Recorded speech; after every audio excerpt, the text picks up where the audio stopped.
All right, so the Spider-Man set that's coming out in a few weeks has recently been revealed just a few days ago. And this is this guy right here, Morlun. I think if he's not going to be the best commander for TLR for Tiny Leaders Reborn, I think he's going to be my favorite at least. And I know a lot of people are talking about this guy right here, and he may end up being like super bonkers and just people. I'm pretty sure people have already thought up of like super crazy plays with him, but I don't care about this guy. I and probably those are famous last words because this guy might end up being broken, and I'm like, well, I don't care about him, and then I'm probably gonna be screaming for him to get banned or whatever. That'd be hella funny if that happens. But anyways, I don't care about him. Everyone is talking about him. But the guy, the card, the commander for TLR that I want to talk about is this guy right here, Morlun Devourer of Spiders. And just like before we even talk about him, let's go ahead and see what he does.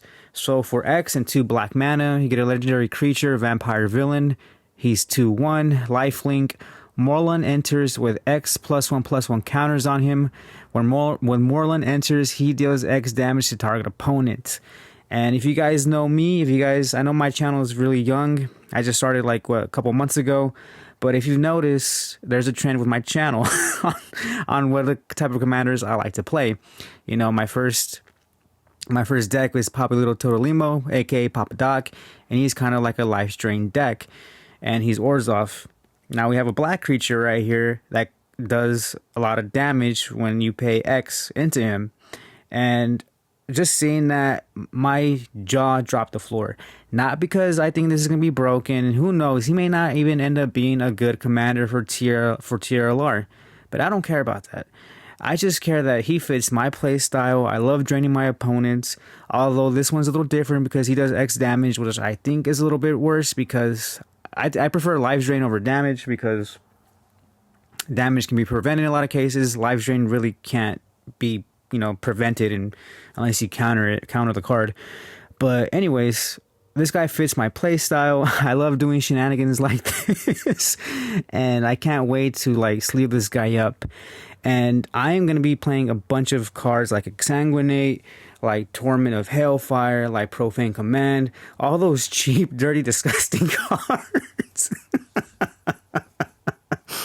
All those freaking cards that just, drain your opponent, that cause life loss, that, stuff like Walking Ballista, and stuff that just annoys the opponent, drains them, gives me life. Although I really wish this guy would have gained you life. I know he has lifelink. I see it on the card. He's a vampire, and vampires do have lifelink. But I wish he would have let you gain the life that you dealt damage to. I think maybe that would have made him a little bit too good. But come on, man. Just give him that effect. Exsanguinate has it. Other cards have it. Let him have it, But anyways, I'm already thinking of stuff with this guy. I'm going to play stuff, like I already said, like the Tormented Hellfires and cards of that ilk. I'm also going to be playing stuff like Bubbly Muck and Rain of Filth just to pump this guy up. I want to get that X as high as I freaking can. I'm going to be playing like Dark Ritual, which is basically a no-brainer in this deck. And I'm going to be playing Mana Rocks. I know Charcoal Diamond is a little slow, but if I be playing Rain of Filth, I am going to need Mana Rocks. So Charcoal Diamond, although it is really slow, I'm gonna really consider putting it in. I'm definitely gonna be playing Arcane Signet, and of course the elephant in the room is that I'm most likely, and I definitely I already made up my mind, gonna be playing the Infinity Stone, which is also coming out in the Spider-Man set.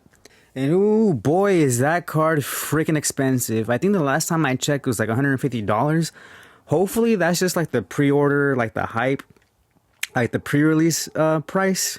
And word of advice, and I know this is like and in full disclosure, I do sell on TCG Player as well.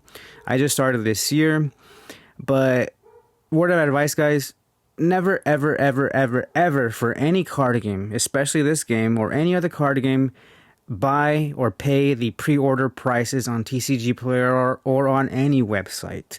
Usually they always in most cases are going to go down. Case in point, I remember last year when Modern Horizons 3 was revealed, a lot of those cards were really good. Like you have your Psychic Frogs and your Nethergoyfs. And speaking of Nethergoyf, guess what? His pre-order price was like, I think like $60, if I'm not mistaken. I remember being like, oh man, this Nethergoyf card looks really good. Let me see how much they're going on TCG Player.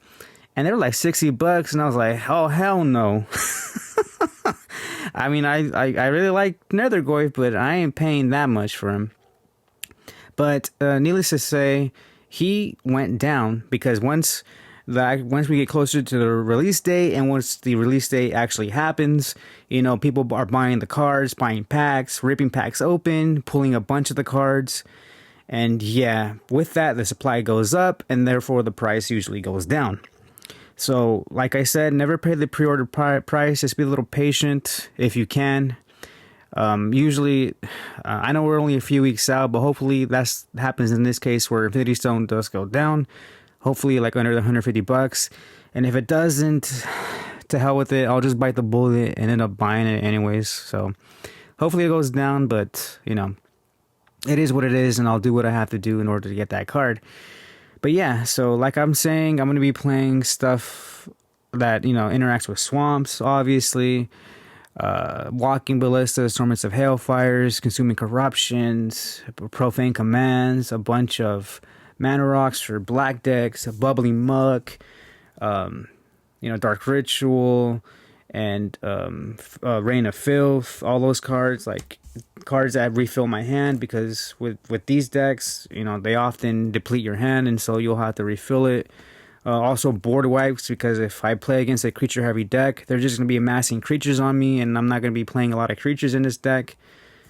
So yeah, so I'm definitely going to have to be playing board wipes and stuff like Fatal Push and other in spot removal cards. Toxic Deluge is definitely going in the deck. Because I don't want to just get, you know, ran over by stuff. So yeah, and definitely stuff in the sideboard. But yeah, so let me know what you guys think about this card. I am really freaking excited for him. I can't wait to get my hands on him. I really want to play him. Most likely not going to be at the next Tiny Leaders Reborn, because that's this Saturday. So a friendly reminder for that. And this guy's obviously not going to be out. But yeah, probably at the next tournament, I might sleeve this guy up. Who knows? I'm really thinking about it. I've been gold fishing with the deck. I know that's not the same as actually, you know, practicing like online or in person. But yeah, I'm just really excited, and I'm just babbling on and on about this card. So is he going to be the best commander for TLR? Who knows? I kind of doubt it. It might be something else, you know, but I don't care. He's the one that caught my eye. He's the one that I want to build a deck around, and he's the one that I made a video on. So let me know what you guys think about him. Are you going to sleeve him up? Are you guys going to go with some other commander, TLR commander in the set? Let me know who. And yeah, I hope you guys enjoyed, and I'll catch you guys on the next video.